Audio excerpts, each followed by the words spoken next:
നമസ്കാരം തിരുമേനി. നമസ്കാരം പുത്ര.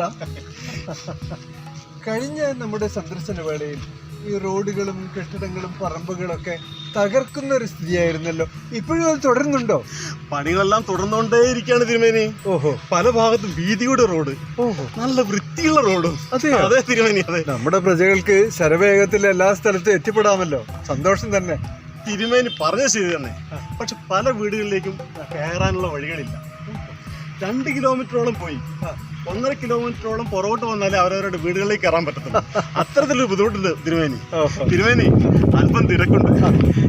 ഞാൻ ശരി പുത്ര, എല്ലാ ഭാവങ്ങളും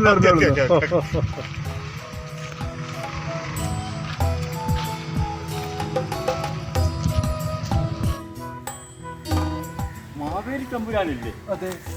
അങ്ങയുടെ കാലം എത്രയോ സുന്ദരായിരുന്നു എന്ന് പറഞ്ഞു കേട്ടിട്ടുണ്ട്. എന്താ പുത്ര, എന്താ ആകെ വിഷമിച്ചിരിക്കുന്നത്?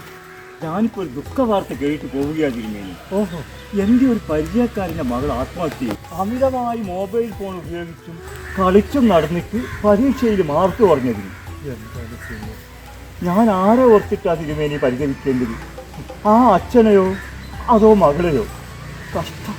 നടക്കേണ്ടതൊക്കെ നടക്കും പുത്ര. ഇതൊക്കെ ഓർത്ത് നമ്മൾ ദുഃഖിച്ചിട്ട് കാര്യമില്ല. മകൻ സമാധാനത്തോടെ പോവും. അവരെ സമാധാനിപ്പിക്കാനും ശ്രമിക്കും. ഓ,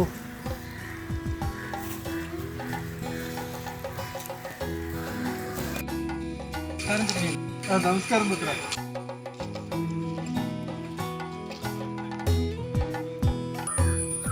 ഗുഡ് മോർണിംഗ് തിരുമേനി. നമോഭാഗം പുത്ര.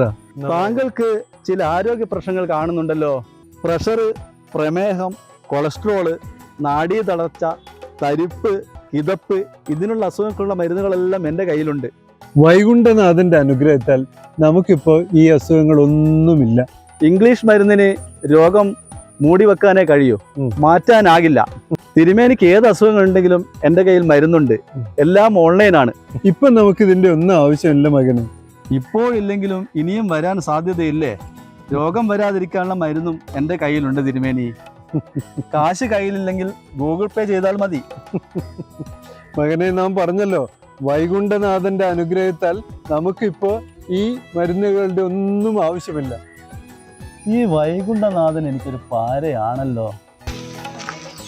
എന്താണ് മക്കൾ ഏറെ സന്തോഷവതികളാണല്ലോ. സന്തോഷത്തിന്റെ കാരണം നമ്മോട് പറയാൻ വിഷമമുണ്ടോ?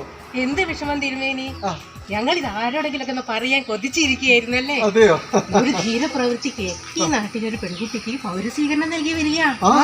അതെയോ? എന്താണ് കാര്യം? അതോ തിരുമേനി, കഴിഞ്ഞ ദിവസം തിരക്കുള്ള ബസ്സിൽ വെച്ച് ഒരു അമ്മയുടെ കഴുത്തിൽ നിന്ന് മാല പൊട്ടിച്ചോടിയ യുവതിയെ ഈ മോൾ ഓടിച്ചിട്ട് പിടിച്ച് പോലീസിനെ ഏൽപ്പിച്ചു. അതെയോ? അതൊരു ധീരപ്രവൃത്തിയല്ലേ? തീർച്ചയായും ധീരപ്രവൃത്തിയല്ലേ. ആ മോളെ നാം അഭിനന്ദിക്കണ്ടേ? അഭിനന്ദിച്ചേ മതിയോ? നമ്മുടെയും കൂടി ആശംസകൾ ആ കുട്ടിയെ അറിയിക്കുക കേട്ടോ. തീർച്ചയായും തിരുമേനി.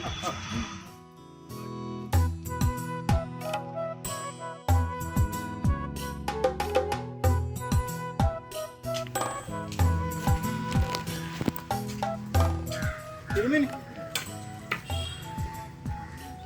രക്ഷിക്കണം തിരുമേനി. എന്തെങ്കിലും ഒരു വഴി കാണിച്ചു തരണം. പരിഭ്രമിക്കാതിരിക്കൂ. എന്താണ് മകന്റെ പ്രയാസം? പറയൂ, ധൈര്യമായി പറയൂ. ഞങ്ങൾ അകലെ ആ മലമ്പ്രദേശത്താണ് താമസം. ഓഹോ, അത്യാവശ്യം കൃഷികളൊക്കെ ഉണ്ട്. കാട്ടാനകളും പുലിയും വന്ന് ഞങ്ങളെ കൃഷിയെല്ലാം നശിപ്പിച്ചു. ഓഹോ, പുലിയാണെങ്കിൽ ഒരു ആടിനെയും കടിച്ചു കൊണ്ടുപോയി. അതെയോ? ഒരു ഗതിയുമില്ല. എങ്ങനെയെങ്കിലും ഒന്ന് രക്ഷിക്കണം. നാം വേണ്ട ചെയ്യാൻ പുത്ര. ധൈര്യത്തിൽ തിരിച്ചു പോയിക്കൊള്ളു. മനസ്സിലായോ?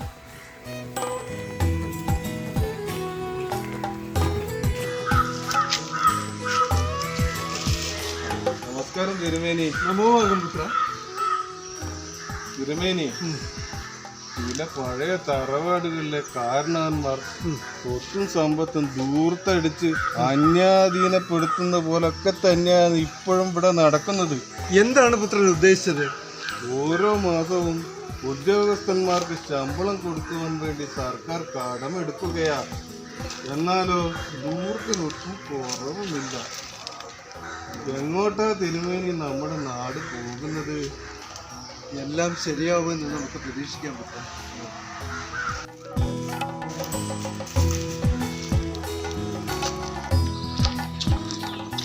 നമസ്കാരം തമ്പുരാനെ. നമസ്കാരം. നമോഭാഗം ഖാദറെ. എന്താ മുഖം മ്ലാനമായിരിക്കുന്നല്ലോ, എന്തു പറ്റി? ഒന്നും പറയേണ്ട തമ്പുരാനെ, ആ. കുറച്ചൊക്കെ കാര്യങ്ങൾ അങ്ങും കേട്ടിരിക്കുമല്ലോ. ആ. നമ്മുടെ ഈ അടുത്ത സ്ഥലത്തായ വയനാട്ടിൽ ഈ അടുത്ത കാലത്ത് സംഭവിച്ച ഒരു ദുരന്തം, കൊല്ലത്തെ മഴ നമ്മളെ ആകെ പ്രയാസത്തിലേക്കാക്കി. കുറച്ചൊക്കെ നാമും കേട്ടിട്ടുണ്ട്. എന്തു പറയാനാണ്, ഒരൊറ്റ രാത്രി കൊണ്ടല്ലേ ഒരു നാട് മുഴുവൻ ഇല്ലാണ്ടായത് തമ്പുരാനെ. ഉറങ്ങിക്കിടക്കുന്ന എത്രയോ പേരാണ് മരണത്തിലേക്ക് പോയത്. ബാപ്പയും ഉമ്മയും നഷ്ടപ്പെട്ടവർ ധാരാളം, കൂടാതെ സഹോദരങ്ങളും സഹോദരിമാരും നഷ്ടപ്പെട്ടവരും. എല്ലാം ആലോചിച്ചിട്ട് ഇടനഞ്ച് പിടയ്ക്കാണ് തമ്പുരാനെ, പിടയ്ക്കുക. നമ്മുടെ പടച്ചോൻ ഇതുപോലെയുള്ള പരീക്ഷണങ്ങൾ ആർക്കും നൽകല്ലേ എന്നുള്ളതാണ് നമ്മുടെ പ്രാർത്ഥന തമ്പുരാനെ.